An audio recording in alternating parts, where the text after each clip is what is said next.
So hello guys, આજે છે 25 November 2024. Please like, subscribe and share. So let's start. તો આજે આપણે ટોટલ 11 ટોપિક કવર કરવાના છે, જેની અંદર ઘણા ઇમ્પોર્ટન્ટ ટોપિક્સ જેમ કે કમ્પ્રેસ્ડ બાયોગેસ, લાંબા અંતરની હાઇપરસોનિક મિસાઇલ, રેક જેનેસ, દ્વીપકલ્પ, જેની અંદર આપણે જ્વાળામુખીના પ્રકારો અને પેસિફિક રિંગ ઓફ ફાયર વિશે પણ જોઈશું, eastern maritime corridor, carbon dioxide, tsunami ready recognition programme અને બાકીના બધા ટોપિક્સ એને પણ આપણે એકદમ ડિટેલમાં કવર કરશું. ઓકે, હવે સ્ટાર્ટ કરીએ. તો આપણો સૌપ્રથમ ટોપિક છે કમ્પ્રેસ્ડ બાયોગેસ. ઓકે, હવે મધ્યપ્રદેશના ગ્વાલિયરમાં, આ ખાસ યાદ રાખવું, મધ્યપ્રદેશના ગ્વાલિયરમાં જે અત્યાધુનિક કમ્પ્રેસ્ડ બાયોગેસ જે છે આ પ્રથમ વખત સ્ટાર્ટ થયો છે, અને આ જે છે આધુનિક આત્મનિર્ભર ગૌશાળા જે છે, ઓકે, તે શરૂ કરવામાં આવી છે. ઓકે, હવે આના વિશે વાત કરીએ તો આપણને બધાને ખબર છે કે કમ્પ્રેસ બાયોગેસની વાત કરતા હોય છે ત્યારે મિથેન જે ગેસ છે એ સૌથી વધારે મહત્વનો હોય છે. ઓકે, અને એ જે છે હાઇડ્રોકાર્બન કહેવામાં આવે છે. ઓકે, અને એ જે છે પ્રાણી અને છોડના કચરાના વિઘટન દ્વારા મિશ્રિત ઉત્પાદિત કરવામાં આવે છે. ઓકે, સોરી, ઉત્પાદન કરવામાં આવે છે. ઓકે, હવે આ જે છે બાયોગેસ પ્લાન્ટમાં ઉત્પન્ન થતું હોય છે, આપણે બધાને ખબર છે. ઓકે, બાયોગેસ પ્લાન્ટ વિશે પણ આપણે થોડું ઘણું જોઈ લઈએ. ઓકે, તો બાયોગેસ પ્લાન્ટ આવો કંઈ દેખાય છે. ઓકે, અને આપણે આની અંદર શું શું તો કે છાણ થઈ ગયું, આપણે ઔદ્યોગિક સોરી આપણે ખેતીનો જે કચરો થઈ ગયો, કે તો એવું બધું નાખીને પછી એક સ્લરી જેવું બનાવવામાં આવે છે પાણી જોડે મિક્સ કરીને. ઓકે, ત્યારબાદ એ જે છે આપણે બાયોગેસ પ્લાન્ટમાં નાખી દઈશું એ સ્લરી, અને એનું જે છે વિઘટન થશે, જે માઇક્રો ઓર્ગેનિઝમ કહે છે. ઓકે, બેક્ટેરિયા જે કહે છે. ઓકે, તો તેના દ્વારા વિઘટન થશે. ઓકે, એમાંથી આપણે CO2 ઉત્પન્ન થશે, CH4 ઉત્પન્ન થશે, મેઇન કોમ્પોનન્ટ જે આપણે કહે છે, અને H2S ગેસ જે હાઇડ્રોજન સલ્ફાઇડ કહે છે. ઓકે, તે ઉત્પન્ન થાય છે, અને બાકીના બધા થોડા પ્રમાણમાં બીજા બધા ગેસીસ પણ હોય છે. ઓકે, હવે આ જે ગેસ જે છે એનું આપણે એક તો આમાં ખાસ યાદ રાખવું કે O2 વગર, ઓકે, જે આપણે ઓક્સિજન કહે છે એના વગર આપણે અહીંયા વિઘટન થતો હોય છે. ઓકે, એને કારણે આપણે એને એનોર્બિક પ્રોસેસ કહેવામાં આવે છે. ઓકે, અને આને જે છે ડાયજેસ્ટર ટેન્ક તરીકે પણ ઓળખવામાં આવે છે. ઓકે, તો આ જે છે આપણે જે ગેસીસ ઉત્પન્ન થયા તે આપણે ઉપરથી બહાર કાઢી લઈશું, અને બાકીનો જે કચરો છે તે આપણે આઉટલેટમાં મળશે અહીંયા. ઓકે, અને જેનો આપણે ઉપયોગ જે છે ખેતરમાં ખાતર તરીકે પણ કરી શકીએ છીએ. ઓકે, હવે આગળ વાત કરીએ આના વિશે. તો આમાં શું છે તો કે પહેલાં તો એનોર્બિક વિઘટન થાય છે, આપણને બધાને ખબર પડી ગઈ. ઓકે, હવે આમાં જે છે 55 થી 60% જેટલું મિથેન જે છે એ મળે છે, 40 થી 45% જેટલો કાર્બન ડાયોક્સાઇડ હોય છે, અને હાઇડ્રોજન સલ્ફાઇડ H2S ગેસ મળે છે. ઓકે, હવે આપણે શુદ્ધિકરણ અને સંકોચન કરવામાં આવે છે ને, તો બાયોગેસમાંથી આપણે CO2 અને H2S બહાર કાઢી લઈશું તો આપણી પાસે CH4 રહેશે. ઓકે, અને એ જે છે આપણે રાંધણ ગેસ તરીકે યુઝ કરતા હોઈએ છીએ. ઓકે, હવે આમાં જે છે કમ્પ્રેસ બનાવવાનું છે. કમ્પ્રેસ બાયોગેસ એટલે શું, તો આપણે કે પ્રેશરાઇઝ કરીને આપણે જે બંધ કરી દેવામાં આવે છે, જેમ કે સિલિન્ડર આવે છે તમારા ઘરે. ઓકે, તો એ પણ એક કમ્પ્રેસ ફોર્મમાં આપણે મિથેન જ હોય છે, જેને આપણે કમ્પ્રેસ નેચરલ ગેસ કહીએ છીએ. ઓકે, હવે નેચરલ ગેસ કેમ કહેવામાં આવે છે, કેમ કે આપણે નેચરમાંથી બને છે, જે આપણે શું કહે કે ઓઇલ કાઢતા હોઈએ છીએ. ઓકે, ત્યારે સાથે ગેસ પણ નીકળતો હોય છે અમુક વાર. ઓકે, તેને આપણે કમ્પ્રેસ કરીને પછી આપણે બોટલમાં ભરવામાં આવે છે. ઓકે, તો એ તમારા ઘર સુધી આવે છે કમ્પ્રેસ ફોર્મમાં. ઓકે, આપણે પ્રેશરાઇઝ કરીને ફોર્મ ભરવામાં આવે છે, લિક્વિડ ફોર્મમાં આપણે કન્વર્ટ કરી દેવામાં આવે છે, તેને કારણે આપણે એને કમ્પ્રેસ કહેવામાં આવે છે. ઓકે, તો એવું સેમ વસ્તુ આપણે જે બાયોગેસમાંથી બને, બાયોગેસ પ્લાન્ટમાંથી જે ગેસ નીકળતો હતો એમાંથી આપણે મિથેન ખાલી છૂટો પાડીને પછી એને કમ્પ્રેસ કરી દેવાનું, એટલે એનું નામ થઈ ગયું કમ્પ્રેસ બાયોગેસ. ઓકે, આટલું સિમ્પલ છે. ઓકે, હવે આગળ આના વિશે વાત કરીએ તો હવે કમ્પ્રેસ બાયોગેસ જે છે અને આપણે જે કમ્પ્રેસ નેચરલ ગેસ, એમાં બંનેમાં ફરક શું છે તો કે બંને રાસાયણિક રીતે આપણે સંકુચિત મિથેન જ છે. ઓકે, આપણે કમ્પ્રેસ મિથેન જ છે એક રીતે જોવા જઈએ તો. ઓકે, બંનેની કેલોરીફિક વેલ્યુ જે છે એ પણ સમાન જોવા મળે છે. ઓકે, અને આપણે ખાલી ફરક એટલો છે કે જે કમ્પ્રેસ નેચરલ ગેસ જે છે પેટ્રોલિયમની આડપેદાશ જોવા મળે છે. ઓકે, અને જ્યારે કમ્પ્રેસ બાયોગેસ જે છે એ આપણે બાયોમાસમાંથી બને છે, આપણે જે છાણિયું ખાતર થઈ ગયું, સોરી છાણ થઈ ગયું, આપણે એગ્રીકલ્ચર કચરો થઈ ગયો. ઓકે, તો તેનું બધું આપણે વિઘટન કરીને પછી મેળવવામાં આવે છે, એટલો જ ફરક છે આમાં. ઓકે, હવે લાભોની વાત કરીએ તો આપણે જે કમ્પ્રેસ બાયોગેસ જે છે આપણે એને જે છે આપણે CNGના બદલે આપણે ગાડીઓમાં જે યુઝ થાય છે તેમાં પણ આપણે યુઝ કરી શકીએ છીએ. પછી આપણે સિલિન્ડર જે તમારા ઘરે આવે છે, કે જે નેચરલ ગેસના હોય છે તેને આપણે યુઝ કરી શકીએ છીએ, અથવા તો પાઇપલાઇનમાં જે આવે છે તેમાં પણ આપણે યુઝ કરી શકીએ છીએ. હવે જે બાય પ્રોડક્ટ્સ જે બનતી હોય છે, કે જે આપણે સ્લરી કહેતા હતા, જે આઉટલેટમાં મળી હતી. ઓકે, જે આપણે શું કહે કે ખેતીમાં આપણે છાણિયું ખાતર અથવા તો ખાતર તરીકે યુઝ કરી શકીએ છીએ. ઓકે, તેમાં આપણે સિલિકાથી ભરપૂર હોય છે. ઓકે, તો એને કારણે શું થશે કે પાકની વૃદ્ધિ અને ઉપજમાં વધારો કરશે. ઓકે, અને એને કારણે એની જે છોડની જે રોગપ્રતિકારક શક્તિ છે એ પણ વધશે. ઓકે, અને ઝેરી પદાર્થો સામે જે શોષણને અટકાવે છે. ઓકે, તો આટલા ફાયદા છે એના, આપણે જો ખેતરમાં નાખવામાં આવે તો. ઓકે, અને જે કાર્બન ડાયોક્સાઇડ જે સાઇડમાં આપણે બહાર કાઢી લીધેલો, ઓકે, તો એમાં જે ખોરાકની જાળવણી અથવા અગ્નિશામક પ્રવાહી જે આપણે કહે છે, ફાયર એક્સટિંગ્યુશર જે કહે છે, કે તેમાં પણ યુઝ કરી શકાય છે. ઘન CO2 ઉત્પન્ન કરવા માટે જે આપણે સૂકો બરફ પણ કહે છે, કે તો તે પણ આપણે બનાવી શકીએ છીએ અને યુઝ કરી શકીએ છીએ ઠંડક રાખવા માટે. ઓકે, તો એવા બધા આપણે યુઝિસ કરી શકીએ છીએ ને. ઓકે, હવે નીતિ આધારિતની વાત કરીએ તો આમાં જે સ્ટેટ કરીને એક મતલબ પહેલ છે. Okay, sustainable alternative towards affordable transportation. Okay, તો સ્કીમ તો આ જે છે આપણે કમ્પ્રેસ બાયોગેસ જે છે એના ઉપયોગને પ્રોત્સાહન આપે છે. ઓકે, અને બીજું ગોબરધન જે આપણે પ્રોગ્રામ છે. ઓકે, જે galvanising organic bio agro resources જે ધન છે. ઓકે, તો એ યોજના છે. ઓકે, જે બાયોગેસ અને ઓર્ગેનિક કચરા છે એના ઉપયોગને સમર્થન આપે છે. ઓકે, તો હવે સરકાર દ્વારા નીતિઓ પણ રાખવામાં આવે છે. ઓકે, તો આ થઈ ગયું આપણું biogas, okay, compress biogas, okay. હવે નેક્સ્ટ વાત કરીએ લાંબા અંતરની હાઇપરસોનિક મિસાઇલ, ઓકે. ભારતના સંરક્ષણ સંશોધન અને વિકાસ સંગઠન એટલે કે ડિફેન્સ રિસર્ચ એન્ડ ડેવલપમેન્ટ ઓર્ગેનાઇઝેશને ઓડિશાના દરિયાકાંઠે લાંબા અંતરની જે હાઇપરસોનિક મિસાઇલ છે એનું સફળતાપૂર્વક ઉડાન પરીક્ષણ કર્યું છે. ઓકે. હવે લાંબા અંતરની જે હાઇપરસોનિક મિસાઇલ એટલે કે આપણે લોંગ રેન્જ હાઇપરસોનિક મિસાઇલની વાત કરીએ તો એની પેલોડ ક્ષમતા તો એ જે છે 1500 કિલોમીટરની રેન્જ ધરાવે છે પહેલાં તો, ઓકે. અને આ જે છે વિવિધ પેલોડ વહન કરી શકે છે એટલે કે આપણે બોમ્બમાં જે આપણે ન્યુક્લિયર વોરહેડ છે તે એ પણ લઈ જઈ શકે છે, ઓકે. ન્યુક્લિયર જો હુમલો કરવો હોય છે તો, ઓકે. હવે આ કોના દ્વારા વિકસિત છે તો કે ડીઆરડીઓ છે એની સાથે હૈદરાબાદના જે doctor APJ Abdul Kalam missile complex છે ની પ્રયોગશાળા દ્વારા સ્વદેશી રીતે વિકસિત કરવામાં આવી છે આનો, ઓકે. હાઇપરસોનિક મિસાઇલની વાત કરીએ તો આપણને બધાને ખબર છે કે સ્પીડ જે છે મિનિમમ જે છે 5 મેક જેટલી હોવી જોઈએ તો જ આપણે એને હાઇપરસોનિક મિસાઇલ તરીકે ઓળખવામાં આવે છે, ઓકે. હવે આ જે છે દાવપેચ કરી શકે છે, દાવપેચ એટલે કે મેન્યુવરેબિલિટી, ઓકે. હવે આને આપણે સમજવા માટે આપણે શું કહીએ કે મેપમાં જોઈ લઈએ, મેપ એટલે કે ફિગરમાં જોઈ લો, ઓકે. હવે તો આમાં શું છે જો મેન્યુવરેબિલિટી એટલે શું કે પોતાનો જે પાથ છે પ્રી ડિફાઇન્ડ પાથ છે, ઓકે. જ્યારે આપણે એને લોન્ચ કરશો, ઓકે, તો એ જે છે ટાર્ગેટ સુધી પહોંચવા માટે એક સીધો પાથ યુઝ કરી શકે છે પણ એ શું કરશે કે ધારો કે જે આપણે હુમલો કર્યો છે, ઓકે, તેમની પાસે બીજી મિસાઇલ્સ છે જે આ ક્રૂઝ મિસાઇલને હુમલો કરીને આપણે મતલબ પાડી નાખી શકે છે, ઓકે. તો એ જે છે પોતાનો પાથ જે છે ચેન્જ કરી શકે છે જ્યારે કોઈ મિસાઇલ એના પર હુમલો કરવામાં આવે, ઓકે. જે આપણે હાઇપરસોનિક મિસાઇલ જે લોન્ચ કરી છે એના પર હુમલો કરવામાં આવે તો એ પોતાનો પાથ જે છે ચેન્જ કરીને પછી બચીને પછી એ પોતાના ટાર્ગેટ સુધી પહોંચવા માટે ટ્રાય કરી શકે છે, ઓકે. તેને કહેવામાં આવે છે મેન્યુવરેબિલિટી, ઓકે. હવે જ્યારે બેલિસ્ટિક મિસાઇલની આપણે વાત કરતા હોય છે તો બેલિસ્ટિક મિસાઇલમાં શું હોય છે તો કે એના 3 ફેઝ જોવા મળે છે. તો કે જ્યારે આપણે લોન્ચ કરવામાં આવે છે બેલિસ્ટિક મિસાઇલને તો એ જે પહેલાં એક સ્ટાર્ટિંગનો બૂસ્ટ ફેઝ આવે છે, ઓકે, જેમાં આપણે જે બળતણનો યુઝ કરીને પછી ઉપર જતી હોય છે, ઓકે. ત્યારબાદ આગળ જઈને એ વાતાવરણની બહાર જશે અને વાતાવરણની બહાર જઈને એક મિડલ ઝોન આવે છે, ઓકે. જે મિડલ ઝોનમાં જે છે મોસ્ટલી આપણે શરૂઆતમાં જે છે જ્યારે આપણે શું કહે કે વાતાવરણની બહાર સુધી જવા માટે જે એ પોતાના બળતણનો યુઝ કરતી હોય છે, ઓકે. અને ત્યારબાદ આપણે વાતાવરણની બહાર નીકળી જઈને પછી અવકાશમાં જે છે મોસ્ટલી ત્યાં સુધી બળતણનો યુઝ કરતી હોય છે અને પછી જ્યારે ટર્મિનલ ફેઝ આવે છે, ઓકે, એટલે કે વાતાવરણમાં પ્રવેશીને ફરીથી એ જે છે જ્યાં ટાર્ગેટ સુધી પહોંચવાનું છે ત્યાં સુધી જવા માટે જે બળતણનો યુઝ નથી કરતી પણ એક ફક્ત જે આપણા ગુરુત્વાકર્ષણ બળ છે તેનો જ ઉપયોગ કરે છે અને પછી ટાર્ગેટ સુધી પહોંચવાનું કામ કરતી હોય છે મોસ્ટલી, ઓકે. તો તેને આપણે બેલિસ્ટિક મિસાઇલ કહીએ છીએ, ઓકે. હવે આપણે આગળમાં હાઇપરસોનિક મિસાઇલમાં બે પ્રકાર જોવા મળે છે. એક તો ગ્લાઇડ મિસાઇલ જોવા મળે છે અને બીજી છે હાઇપરસોનિક ક્રૂઝ મિસાઇલ, ઓકે. તો આ બંનેમાં ફક્ત પાથનો ફરક છે, ઓકે. કેમ કે હાઇપરસોનિક તો છે જ, ઓકે, 5 મેક કરતાં સ્પીડ વધારે છે પણ જે મેન્યુવરેબિલિટી છે એનો ફરક જોવા મળે છે, ઓકે. ગ્લાઇડમાં શું છે હાઇપરસોનિક ગ્લાઇડ મિસાઇલમાં તો કે એની અંદર જે છે વચ્ચે એ પોતાના જે શું કહે કે પોતાના બળતણનો યુઝ કરશે અને પોતાનો પાથ જે છે ચેન્જ કરી શકે છે અને બાકીના ટાઈમ જે છે એ પોતાનો એક રીતે સીધો જ માર્ગ જે ગ્લાઇડ કરીને આપણે જેવી રીતના બેલિસ્ટિક મિસાઇલ કેવી રીતના ગ્લાઇડ કરીને નીચે આવે છે, ઓકે, તે જ રીતે સેમ ઉડીને જે છે હાઇપરસોનિક મિસાઇલ જે છે ઉડતી હોય છે, ઓકે. તો આ રીતે પોતાના ટાર્ગેટ સુધી પહોંચવાનું કામ કરે છે. જ્યારે હાઇપરસોનિકની વાત કરે છે હાઇપરસોનિક ક્રૂઝ મિસાઇલની તો એ જે છે પોતાને એક પ્રી ડિફાઇન્ડ પોઈન્ટ જે મતલબ શું કહે કે આપણે શરૂઆતથી લઈને જ્યાં સુધી ટાર્ગેટ સુધી પહોંચે ત્યાં સુધી એ જે છે પોતાના ફ્યુલનો યુઝ કરે છે, બળતણનો યુઝ કરતી હોય છે, ઓકે. તો તેને આપણે હાઇપરસોનિક ક્રૂઝ મિસાઇલ કહીએ છીએ. આટલો જ ફરક છે આની અંદર, ઓકે. હવે આની અંદર આગળ વાત કરીએ તો કે ફ્લાઇટ દરમિયાન દાવપેચ કરી શકે છે, ઓકે. બેલિસ્ટિક મિસાઇલોથી વિપરીત જે એક જ સેટ ટ્રેજેક્ટરીને અનુસરતી હોય છે, ઓકે. જે રીતના આપણે પેરાબોલા જે કહીએ છીએ આમાં તો એ થઈ ગયું, ઓકે. હવે આગળ વાત કરીએ હાઇપરસોનિક શસ્ત્રોના પ્રકાર તો કે ગ્લાઇડ વ્હીકલ જોવા મળે છે, ઓકે, જેમાં રોકેટમાંથી લોન્ચ કરવામાં આવે છે અને પછી લક્ષ્ય તરફ ગ્લાઇડ કરી જાય છે, ઓકે.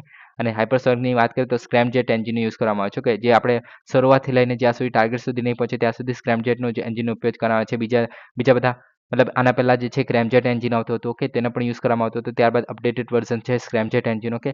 ત્યારબાદ હાઇપરસોનિક ગતિ અને મેન્યુવરેબિલિટી જે છે જાળવી રાખે છે એના માટે, ઓકે.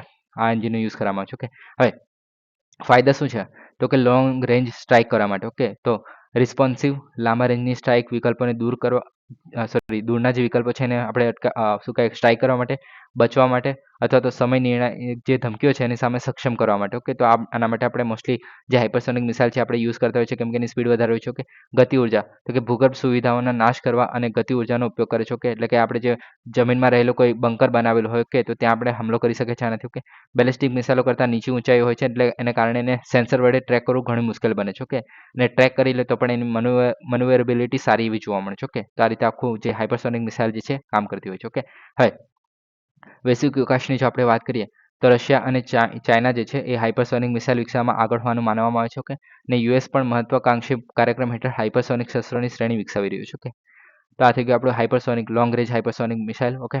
નેક્સ્ટ વાત કરીએ રેકજેનેસ દ્વીપકલ્પ, ઓકે.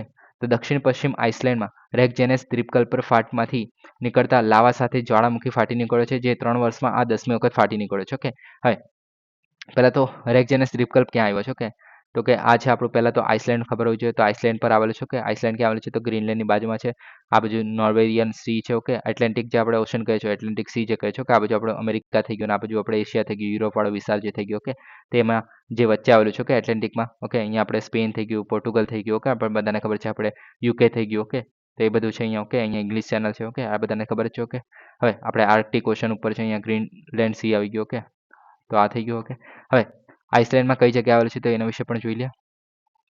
તો આઇસલેન્ડમાં તમે આ જોઈ શકો છો, રેકજેનેસ જે દ્વીપકલ્પ છે. ઓકે, તો અહીંયા આવેલું છે. ઓકે, હવે આગળ વાત કરીએ આમાં તો દક્ષિણ પશ્ચિમ આઇસલેન્ડ પર આવેલું છે. ઓકે, વિશાળ લાવા ક્ષેત્રો, જ્વાળામુખી ઉન્નત જે જીઓથર્મલ પ્રવૃત્તિ છે જોવા મળે છે અહીંયા. ઓકે, હવે મિડ એટલાન્ટિક રિફ્ટ જે યુરેશિયન અને નોર્થ અમેરિકન જે ટેક્ટોનિક પ્લેટ છે. ઓકે, કઈ કઈ પ્લેટ છે જોઈ લઈએ. તો કે આપણે પહેલા તો નોર્થ અમેરિકન પ્લેટ બધાને ખબર છે. ઓકે, અને બીજી છે આપણે યુરેશિયન પ્લેટ. ઓકે, તો અહીંયા જે આપણે જોવા મળે છે તમે જોઈ શકો છો આયરું અહીંયા. ઓકે, આજે આપણે આઇસલેન્ડ જોવા મળે છે. ઓકે, તો આઇસલેન્ડમાં જે આપણે નોર્થ અમેરિકન પ્લેટ અને યુરેશિયન પ્લેટ. ઓકે, તો અહીંયા જે તમે આપણે અત્યારે જે આઇલેન્ડ જોયો. ઓકે, તો તે અહીંયા કશે આવેલો છે. ઓકે, દ્વીપકલ્પ તો અહીંયા જે છે એ ફાટ પર જ આવેલો છે ઓલમોસ્ટ. ઓકે, તો એને કારણે આપણે જ્વાળામુખી મોસ્ટલી જોવા મળતા હોય છે. ઓકે, હવે આગળ વાત કરીએ તો જ્વાળામુખીની પ્રવૃત્તિમાં શેવાળ કોટેડ લાવા ક્ષેત્રો અને શંકુ આકારના જે પર્વતો છે એની સાથે અત્યંત જ્વાળામુખી સક્રિય જોવા મળતા હોય છે અહીંયા. ઓકે, આગળ વાત કરીએ તો કે ઉચ્ચ તાપમાનના વિસ્તારો જોવા મળે છે કેટલાક વિસ્તારમાંથી, જેમાં 3નો ઉપયોગ જે છે વીજળી ઉત્પન્ન કરવા માટે થાય છે. ઓકે, જીઓથર્મલ એનર્જી જે આપણે કહીએ છીએ તેવી રીતે જ્વાળામુખીની જે ગરમી છે આપણે જીઓથર્મલ કહી શકીએ, જમીનમાંથી બહાર નીકળતી હોય એનર્જી છે. ઓકે, તો તેનો ઉપયોગ આપણે વીજળી ઉત્પન્ન કરવામાં આવે છે. ઓકે, જે આપણે ટર્બાઇન લગાડી દેવાનું, પાણીનો યુઝ કરીને પછી આપણે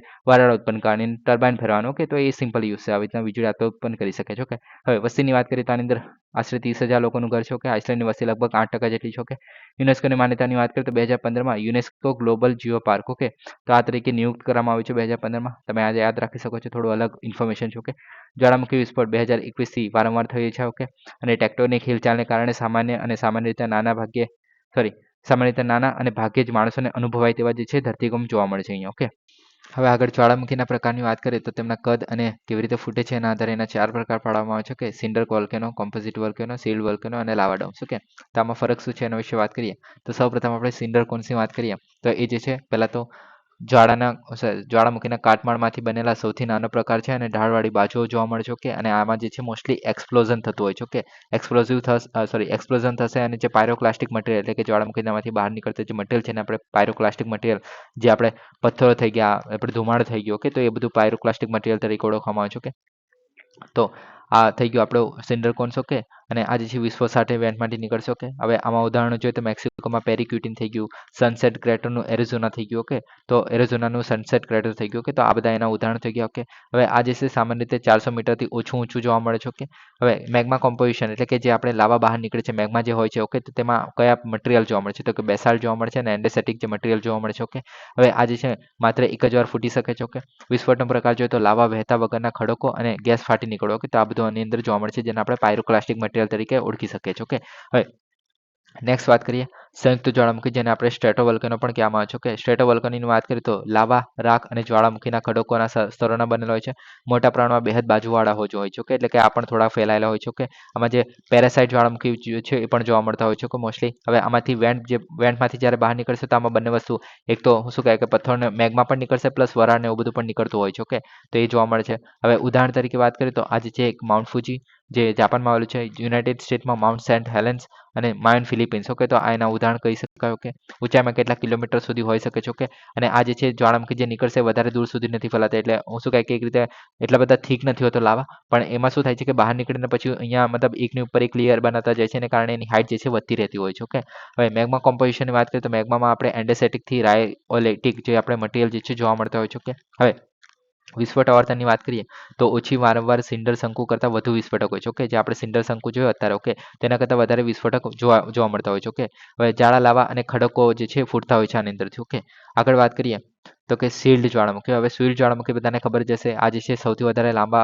અંતર સુધી ફેલાતું જે જ્વાળામુખી છે. ઓકે, હવે પ્રવાહી બેસાલ્ટિક લાવાના પ્રવાહથી બનેલા હોય છે. ઓકે, મોસ્ટા અને પહોળા અને સૌમ્ય ધોળા જોવા મળે છે. ઓકે, આમાં મોસ્ટલી બેઝિક લાવા જોવા મળતો હોય છે. ઓકે, એના વિશે પણ આપણે આગળ વાત કરશું. ઓકે, ઉદાહરણની વાત કરીએ તો આમાં હવાઈનું મોનાલોવા છે, મોનાકોયા છે, કિલાઉઆ છે. ઓકે, અને જે મંગળ ગ્રહ પરનું ઓલિમ્પસ જે મોન્સ છે. ઓકે, તો એ જે છે આના પ્રકાર છે. ઓકે, આમાં જે છે 100 કિલોમીટર સુધી વિસ્તાર સુધી પણ આ જે છે ફેલાઈ શકે છે, કેમ કે આપણે પહેલું જે વિસ્કોસિટી જે આપણે કહીએ છીએ કે લાવાની જે વિસ્કોસિટી છે તો એ જે છે લાંબા સમય શું કહે કે ઠંડુ પડે ત્યાર પહેલા એ લાંબા લાંબા દૂર કિલોમીટર સુધી વહી જાય છે. ઓકે, એને કારણે આ જે છે શું કહે કે આની હાઇટ જે છે ઘણી ઓછી જોવા મળે છે, પણ એની જે પહોળાઈ છે ઘણી વધારે જોવા મળે છે. ઓકે, મેગ્મા જોઈએ તો બેસાલ્ટિક લાવા જોવા મળે છે આની અંદર. ઓકે, સોરી, મેગ્માની રચનામાં બેસાલ્ટિક જોવા મળે છે અને બેઝિક લાવા જોવા મળે છે. ઓકે, વિસ્ફોટની જોઈએ તો વારંવાર અને ઓછા વિસ્ફોટકો છે, એટલે કે આની અંદર પાયરોક્લાસ્ટિક માટે જે પથ્થર ને એવું બધું ઉડતું નથી. ઓકે, પણ જે ધીમે ધીમે લાવા વહેતો હોય છે. ઓકે, હવે આમાં જે છે પ્રવાહી લાવા જ ફૂટતો હોય છે. ઓકે, આગળ વાત કરીએ નેક્સ્ટ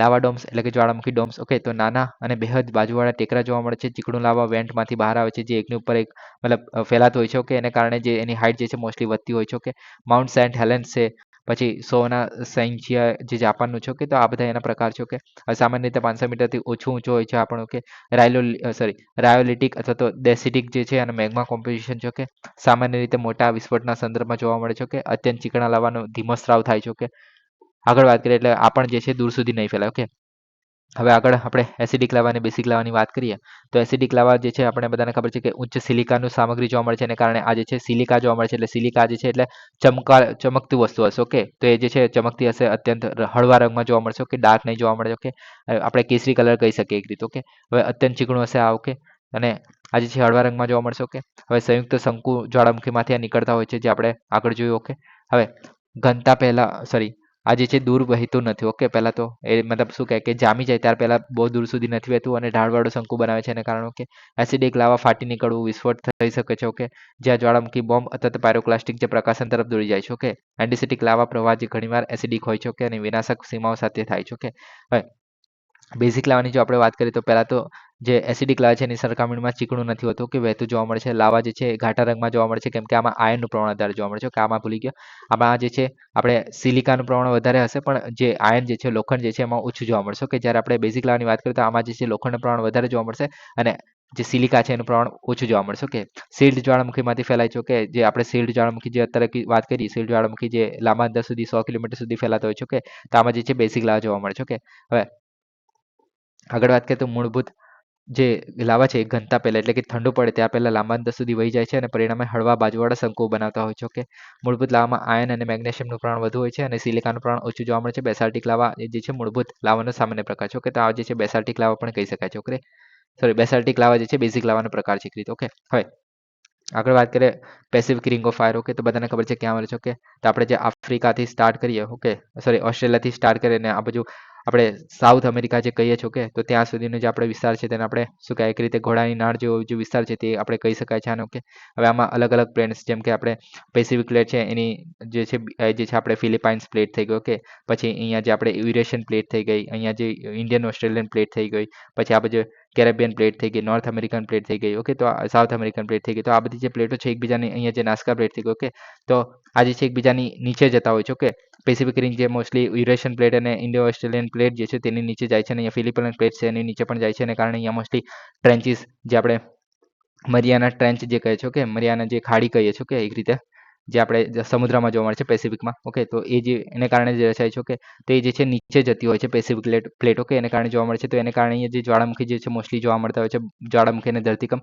તો એને કારણે આપણે આને પેસિફિક રિંગ ઓફ ફાયર કહે છે, કેમ કે એક રિંગ જેવું બનાવે છે. ઓકે, હવે આગળ વાત કરીએ આની અંદર તો કે સેંકડો જ્વાળામુખી જોવા મળે છે, ધરતીકંપના સ્થળો જોવા મળે છે, ઘોડાની નાળ જેવો જોવા મળે છે, 40,250 કિલોમીટરમાં ફેલાયેલો છે. ઓકે, ટેક્ટોનિક પ્લેટની મીટિંગ પોઈન્ટ જોવા મળે છે, જેવી રીતના યુરેશિયન થઈ ગયું, north American, Juan de Fuca plate થઈ ગયું, બાકીની જે બધી પ્લેટ છે. ઓકે, તે બધી મોટી પ્લેટ જે છે એ પેસિફિક પ્લેટને ઘેરી લે છે. ઓકે, એને કારણે જે છે આ રચાય છે. ઓકે, દેશો કયા કયા છે અસરગ્રસ્ત તો કે યુએસએ થઈ ગયું. હવે તમને બધાને દેખાય છે કે કયા કયા દેશ હશે, તો ઓસ્ટ્રેલિયા થઈ ગયું, જાપાન થઈ ગયું, આપણે ચાઇના થઈ ગયું, પછી આપણે રશિયા થઈ ગયું અહીંયા. ઓકે, નોર્થ અમેરિકામાં આપણે યુએસએ થઈ ગયું, ઇન્ડોનેશિયા થઈ ગયું, મેક્સિકો થઈ ગયું, જાપાન થઈ ગયું. ઓકે, તો આ બધા જે છે આમાં આવી જાય છે. ઓકે, આ બધું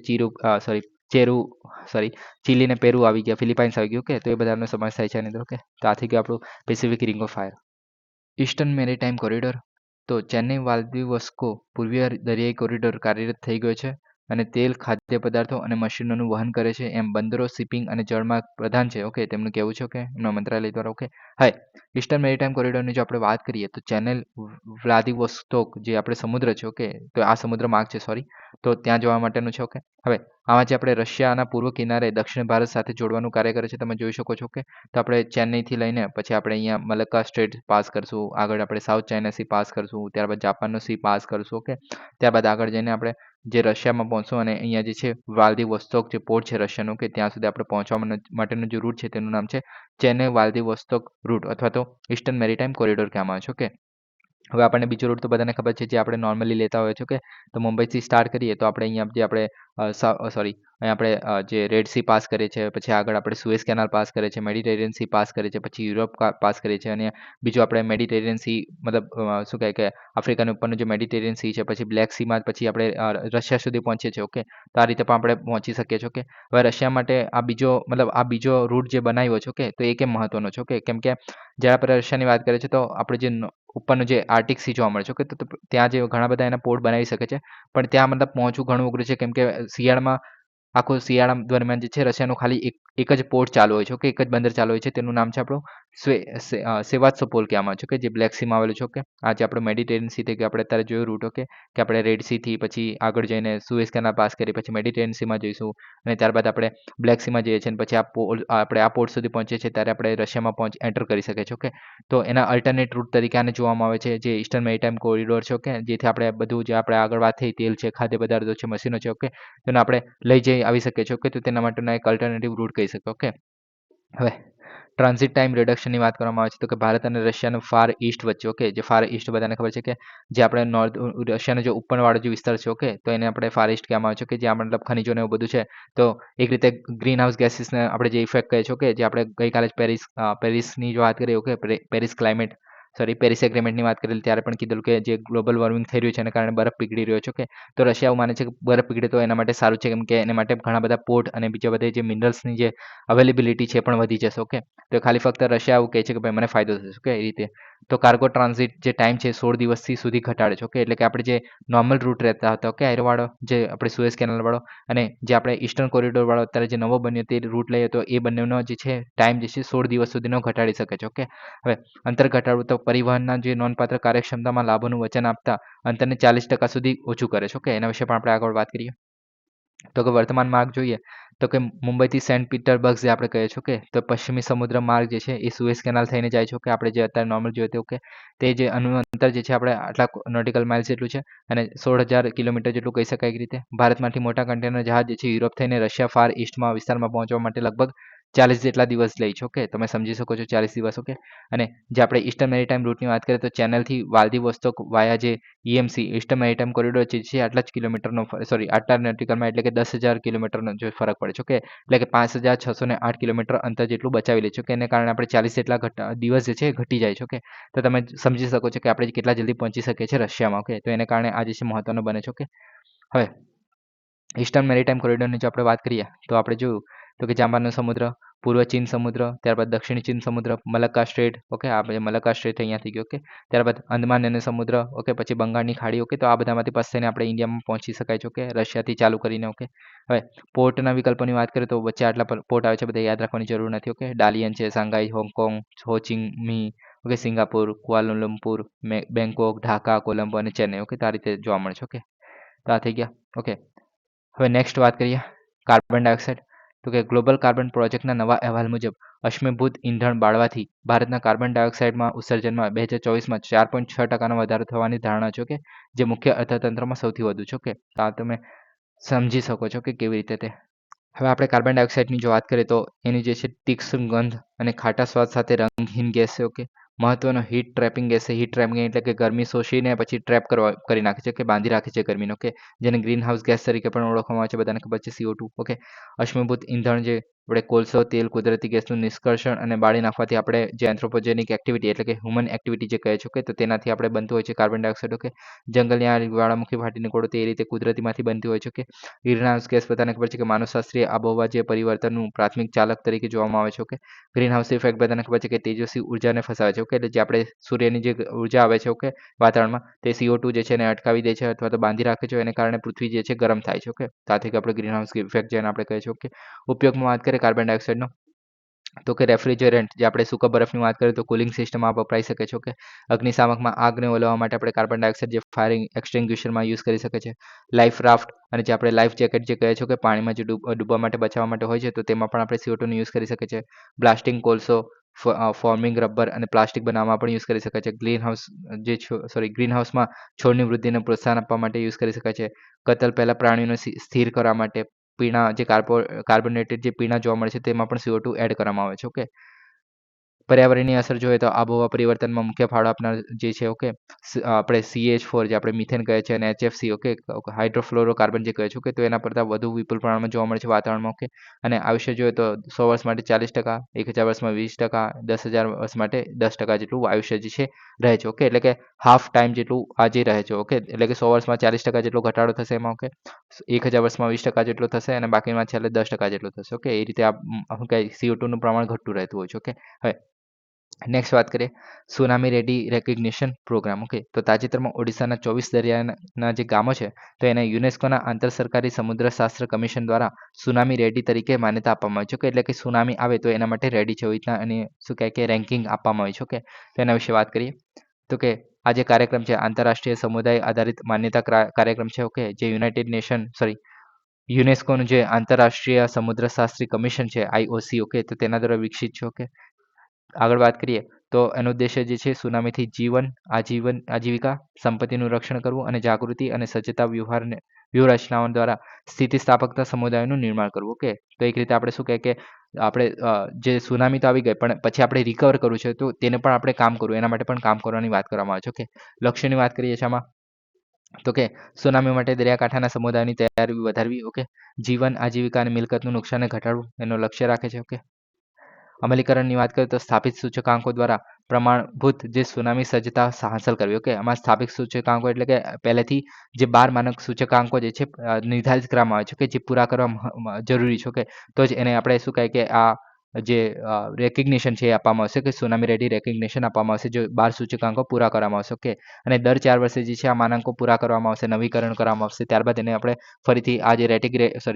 સુનામી રેડી રેકગ્નિશન જે છે એમાં આપવામાં આવશે. ઓકે, સહભાગિતાની વાત કરીએ તો સ્વૈચ્છિક કાર્યક્રમ છે એક રીતે પ્રદર્શન આધારિત સમુદાય માન્યતા જોવા મળે છે આની અંદર. ઓકે, સહયોગ જોઈએ તો રાષ્ટ્રીય અને સ્થાનિક ચેતવણીઓ, કટોકટીના વ્યવસ્થાપન જે એજન્સીઓ છે જેમ કે આપણે IMO જે કહીએ છીએ, ઓકે, ઇન્ડિયન મેટ્રોલોજીકલ ઓર્ગેનાઇઝેશન થઈ ગયું. ઓકે, ડિપાર્ટમેન્ટ IMD જે કહે છે, ઓકે, ડિપાર્ટમેન્ટ જે છે WMO થઈ ગયું. ઓકે, સરકારની સત્તાવાળો જે વૈજ્ઞાનિકો છે, સમુદાયના જે નેતાઓ છે, જનતાઓ છે, તો એ બધાનો સમાવેશ કરવામાં આવે છે આની અંદર. ઓકે, હવે સુનામી તો બધાને ખબર છે તો કે સામાન્ય ધરતીકંપને કારણે જે સમુદ્રના તળિયાથી જે અચાનક હલનચલનને કારણે મોટા તરંગો ઉત્પન્ન થાય છે. ઓકે, જે રીતના આપણે આગળ પ્લેટ જોઈ. ઓકે, તો એને કારણે શું થાય છે કે બે પ્લેટ જે છે ઘસાતી હોય છે એક રીતે. ઓકે, એક નીચે જતી હોય છે અને બીજી જે છે ઉપર આવતી હોય છે. ઓકે, તો અમુક વાર એવું થાય કે સમુદ્રમાં મતલબ વધારે પડતી ઉપર નીચે થઈ. ઓકે, તો એને કારણે જે સમુદ્રના મોટા મોજા ઉત્પન્ન થાય છે જેને કારણે સુનામી પણ રચાઈ જાય છે. ઓકે, જેને આપણે સુનામી કહે છે. ઓકે, મોટા મોજાને. ઓકે, સમુદ્રના મોટા અને અચાનક વિસ્થાપિતના કારણે જે લાંબી મોજાની જે શ્રેણી બને છે તેને આપણે કહીએ છીએ. ઓકે, પ્રચાર જોઈએ તો તરંગોના સ્ત્રોતમાંથી બહારની તરફ જે પ્રસારિત થાય છે કેટલીકવાર સમગ્ર સમુદ્રના તટપ્રદેશને પાર કરે છે. ઓકે, એટલે કે આપણે શું કહે કે જમીન સુધી સમુદ્રની જે જમીનનો વિસ્તાર છે ત્યાં સુધી પહોંચી જાય છે અને પછી ત્યાં નુકસાન કરે છે. ઓકે, તો એને કહેવામાં છે સુનામી. ઓકે, હવે નેક્સ્ટ વાત કરીએ GSN2 GSAT-20. ઓકે, તો ભારતના જે GSAT-N2 અથવા તો જે GSAT-20 છે એના સંચાર ઉપગ્રહને આપણે તાજેતરમાં SpaceXના ફાલ્કન 9 રોકેટ દ્વારા સફળતાપૂર્વક લોન્ચ કરવામાં આવ્યો હતો. ઓકે, હવે આમાં જે ફાલ્કન 9 રોકેટનો ઉપયોગ કેમ કરવામાં આવ્યો તેના વિશે પણ આપણે વાત કરીશું આની અંદર. ઓકે, હવે જે GSAT-N2 વિશે વાત કરીએ તો ભારતનો અદ્યતન સંચાર ઉપગ્રહ છે. તો આ યાદ રાખવું સંચાર ઉપગ્રહ છે, કમ્યુનિકેશન માટેનો છે. Okay, new space India limited છે. ઓકે, તો એના દ્વારા વિકાસ કરવામાં આવે છે આનો. ઓકે, અને ઇસરોની વ્યાપક શાખા છે આપણને બધાને ખબર છે. ઓકે, પ્રક્ષેપણ તો જે છે એ SpaceXના ફાલ્કન 9 દ્વારા જીઓસિંક્રોનસ ટ્રાન્સફર ઓર્બિટમાં ઓનબોર્ડ કરવામાં આવે છે. ઓકે, જીઓસિંક્રોનસ ટ્રાન્સફર ઓર્બિટ છે. ઓકે, હવે હેતુ જોઈએ આનો તો કે દૂરના પ્રદેશોમાં ડેટા અને ઇન્ટરનેટ સેવાઓને પ્રદાન કરવી. ભારતના ઉપખંડમાં ઇન ફ્લાઇટ ઇન્ટરનેટ જે કનેક્ટિવિટી છે એટલે કે જ્યારે આપણે ફ્લાઇટમાં ટ્રાવેલ કરતા હોય છે ત્યારે આપણે ઇન્ટરનેટ નથી યુઝ કરી શકતો. ઓકે, તો તેને પણ આપણે સક્ષમ કરી શકીએ તો એના માટે આ કામ કરશે. ઓકે, નોંધપાત્ર ડેટા ટ્રાન્સમિશન ક્ષમતા સાથે ભારતના સ્માર્ટ સિટીઝ મિશનને પણ સપોર્ટ કરવાનું કાર્ય કરશે. ઓકે, જે આપણે GSAT-N2 જે સેટેલાઇટ છે તે. ઓકે, ઉગ્ર છે તે. ઓકે, વિશેષતાની વાત કરતા આપણે એટલું બધું યાદ રાખવાની જરૂર નથી આની અંદર. ઓકે, તો આની અંદર હાઈ થ્રુપુટ કોમ્યુનિકેશન સેટેલાઇટ કા બેન્ડમાં કાર્યરત કરે છે. તો તમે યાદ રાખી શકો છો કે કા બેન્ડમાં જે છે કાર્યરત કરે છે. આની અંદર બીજા બધા ઘણા બધા સાયન્ટિફિક ટર્મ મારવામાં આવે છે, પણ એટલા બધા જરૂરી નથી. ઓકે, નાના યુઝર ટર્મિનલનો ઉપયોગ કરીને મોટા યુઝર બેઝને ટેકો આપવા માટે બહુવિધ સ્પોર્ટમાંથી બીમથી સજ્જ છે. ઓકે, વપરાશકર્તા બીમ્સ આની અંદર ઉત્તર પ્રદેશમાં 8 સાંકડા સ્પોર્ટ બીમ જોવા મળે છે. 24 વિશાળ સ્પોર્ટ બીમમાં બાકીના ભારતને આવરી લે છે. ઓકે, આની અંદર ટોટલ તમે યાદ રાખી શકો છો એટલું કે 24 વિશાળ સ્પોર્ટ બીમ જોવા મળે છે, જેમાંથી 8 ફક્ત ઉત્તર પૂર્વ પ્રદેશ માટે જ રાખવામાં આવે છે. ઓકે, સમગ્ર ભારતમાં હબ સ્ટેશનો દ્વારા આધારભૂત છે. ઓકે, હવે થ્રુપુટ જોઈએ તો કા band high throughput communication payload અથવા તો લગભગ 48 જીબીપીએસ. ઓકે, ત્યાં એક રીતે આની સ્પીડ દર્શાવવામાં આવી છે કે આટલા સ્પીડ પર એ કામ કરી શકે છે. ઓકે, 14 વર્ષની મિશન લાઈફ છે. ઓકે, 47 કિગ્રા જેટલું એનું લિફ્ટ ઓફ માસ છે. ઓકે, હવે આ તમારે માસ યાદ રાખવું તો જરૂરી નથી મારા ખ્યાલથી, પણ 4700 કેજીનું લિફ્ટ ઓફ માસ છે. ઓકે, હવે આપણે જે જીસેટ આપણે જે ઈસરોનું જે જોવા મળે છે, તો આપણે લોન્ચ વ્હીકલ માર્ક 3 જે આપણે કહીએ છીએ. ઓકે, જીએસએલવી માર્ક 3 જે આપણે કહીએ છીએ. ઓકે, તો એ જે છે 4000 કિલો જેટલું જ આપણે જીઓ સ્ટેશનરી ઓર્બિટ સુધી લઈ જઈ શકો છો. ઓકે, અને જે આપણું જે સેટેલાઇટનું વજન છે 4700 કિગ્રા જેટલું હતું. ઓકે, એને કારણે આપણે જે છે 4700 વજન હતું, એને કારણે આપણે સ્પેસએક્સ પાસે ગયા કે ભાઈ તમને આ જે ફાલ્કન રોકેટનો ઉપયોગ કરીને આ મોકલી આપો અમારે, જેથી અમારું કામ થઈ જાય. ઓકે, તો એ રીતે સ્પેસએક્સ સાથે ઈસરો દ્વારા પ્રથમ વ્યાપારી સહયોગ હતો. ઓકે, તો આ આપણે એક રીતે સ્પેસએક્સ દ્વારા આપણું પહેલું એવું જે સેટેલાઇટ છે મોકલવામાં આવ્યું છે એક રીતે. ઓકે, હવે નેક્સ્ટ ટોપિક છે કાઓબેક મગર ન્યૂટ. તો વિયેતનામમાં મગરની નવી પ્રજાતિ કાઓબેક ક્રોકોડાઇલ ન્યૂટની શોધ કરી છે. ઓકે, તો આ તમે યાદ રાખી શકો છો કે વિયેતનામમાં મગરની નવી પ્રજાતિ મળી છે. તો ખાલી આટલું જ કામનું છે. ઓકે, હવે આમાં વિશેષતાઓને આપણે સાયન્ટિફિક નામ પણ યાદ રાખવાની જરૂર નથી. સાયન્ટિફિક નામ છે ટ્રાઇલોટ્રોટ્રિટોન કોલિયાએન્સિન્સ. ઓકે, તો આ નામ છે એનું. ઓકે, વિયેતનામના પર્વતીય ખેતરમાં જોવા મળે છે. આટલા ફૂટ કે તેથી વધુ ઊંચાઈ પર જોવા મળે છે પર્વતીય જંગલમાં. ઓકે, ઠંડી સૂકી મોસમ અને ગરમ વરસાદી મોસમનો અનુભવ કરે છે. ઓકે, વિશેષતાની વાત કરીએ તો આટલું 5 ઇંચ જેટલી એનું લંબાઈ જોવા મળે છે. ખરબચડા ઘૂંટડા જેવા ઘૂંટડા જેવા અથવા તો મસા જેવા ભીંગડાવાળું મજબૂત શરીર જોવા મળે છે. મોટાભાગે આનો રંગ જે છે એક રીતે અલગ છે, એને કારણે આ મોસ્ટલી જોવા મળે છે. ઓકે, આંગળીઓ અને અંગૂઠા પર તેજસ્વી નારંગી રંગ જોવા મળે છે. ઓકે, અને પૂંછડીની મધ્યમાં નારંગી પટ્ટા અને ઘેરા રાખોડી રંગનું પેટ જોવા મળે છે. ઓકે, તો આ તમે યાદ રાખી શકો છો કે નારંગી રંગનું કંઈ જોવા મળે છે. ઓકે, અને બાકીનો બધો કલર જે છે કાળો રંગનો છે. ઓકે, બાકી બધું એટલું કંઈ યાદ રાખવાની જરૂર નથી આની અંદર. ઓકે, નેક્સ્ટ વાત કરીએ કિંગ કોબ્રાની. તો કે ગ્રાઉન્ડ બ્રેકિંગ સંશોધનમાં અંગુમ્બેના જે જાણીતા વન્યજીવ જીવવિજ્ઞાની છે તેને સાબિત કર્યું છે કે કિંગ કોબ્રા જે છે તો એ જે છે વિશ્વનો સૌથી લાંબો ઝેરી સાપ છે. ઓકે, તો સૌથી વધારે ઝેરી માનવામાં આવે છે. 4 અલગ અલગ પ્રજાતિઓ જોવા મળે છે કિંગ કોબ્રાની પણ. ઓકે, હવે કિંગ કોબ્રાની જો આપણે વાત કરીએ તો વિશ્વનો સૌથી મોટો ઝેરી સાપ છે. ઓકે, સક્રિય શિકારી છે. ઓકે, માથાના તાજ પર 11 મોટા ભીંગડાઓ જોવા મળે છે. લગભગ ફક્ત અન્ય સાપોનો શિકાર કરે છે. ઓકે, દિવસ અને રાત બંને સમયે જંગલો, ખેતરો અને ગામડામાં ફરતા હોય છે. ઓકે, આમાં શું યાદ રાખવા જેવું છે? ઓકે, 1836માં ડેનિશ પ્રકૃતિવાદી જે થિયોડોર એડવર્ડ કેન્ટર છે એના દ્વારા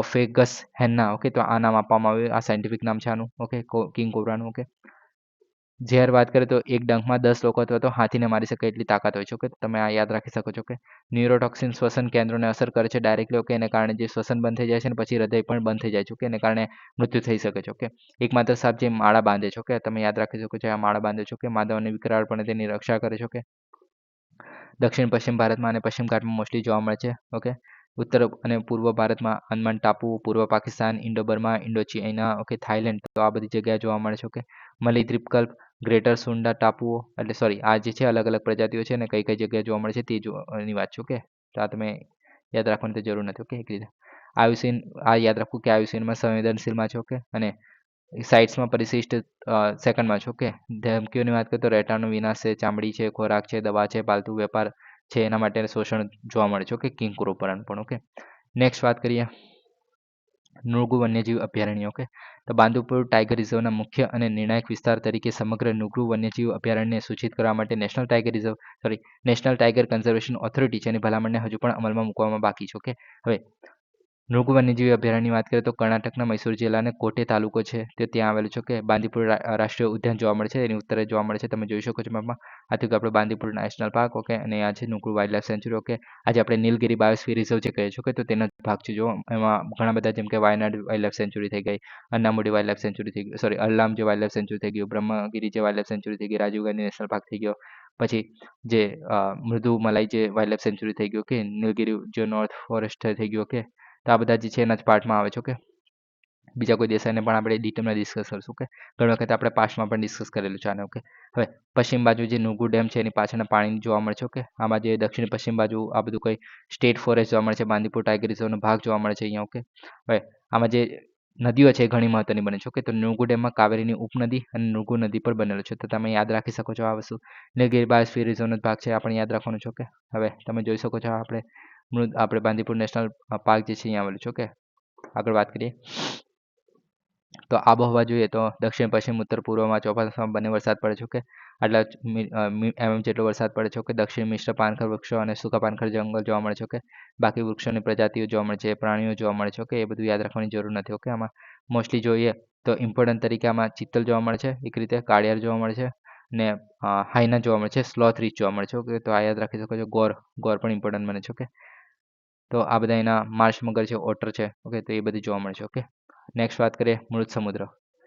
તો કે સંશોધકોએ મૃત સમુદ્રના તળ પર મીટર ઊંચી ચીમનીઓ શોધી કાઢી છે. એટલે કે તટ હોય ત્યાં આપણે થોડુંક જ સપાટીની ઉપર, ઓકે, સમુદ્રની સપાટીની થોડી ઉપર જે છે એક ચીમનીઓ જોવા મળે છે, જે ભૂગર્ભમાંથી ખનિજોના સ્વયં સ્ફુરિત સ્ફટિકીકરણ દ્વારા રચાયેલ છે. એક રીતે આપણે શું કહે કે સી માઉન્ટ જે કહે છે, કે જેમાં આપણે શું કહે કે જ્વાળામુખી ફૂટતા હોય છે અને કારણે બહાર આવતો હોય છે, કે તેના જેવું કહી શકાય એક રીતે. ઓકે, તેમાં તળાવના તળમાંથી ખૂબ જ ઊંચી મીઠાની સામગ્રી વહે છે. ઓકે, તો મીઠાની સામગ્રી ઉપર આવી રહી છે, કહેવામાં આવે છે. ઓકે, હવે ડેડ સી બધાને ખબર જ છે. ઓકે, તો ડેડ સી જે છે આપણો ઇઝરાયલ તમને બધાને ખબર છે કે મેડિટેરિયન સીની બાજુમાં આવેલું છે. ઓકે, તો અહીંયા જે વેસ્ટ બેંક અને જે વિસ્તાર છે અને આપણે જોર્ડન છે. ઓકે, તો ત્યાં જે છે એ બંનેની વચ્ચે ડેડ સી આવેલું છે, કે જેમાં જોર્ડન નદી જે છે વહેતી હોય છે. ઓકે, આવે છે અહીંયા ઉપરથી અહીંયાથી. ઓકે, અને ડેડ સીમાં આવીને મળી જાય છે. ઓકે, હવે ડેડ સીની વાત કરીએ તો દક્ષિણ પશ્ચિમ એશિયા, જોર્ડન, ઇઝરાયલ વચ્ચે આવેલું છે. ઓકે, જોર્ડનમાં પૂર્વી કિનારો, ઇઝરાયલમાં પશ્ચિમ કિનારા અને પશ્ચિમ કાંઠે આવેલો છે. ઓકે, હવે ભૂમધ્ય સમુદ્રની પૂર્વમાં ગેલિલી સમુદ્રની દક્ષિણે. ઓકે, ગેલિલી સમુદ્ર જે છે અહીંયા કસે આવેલો છે, કે તો એની દક્ષિણે આવેલો છે. ઓકે,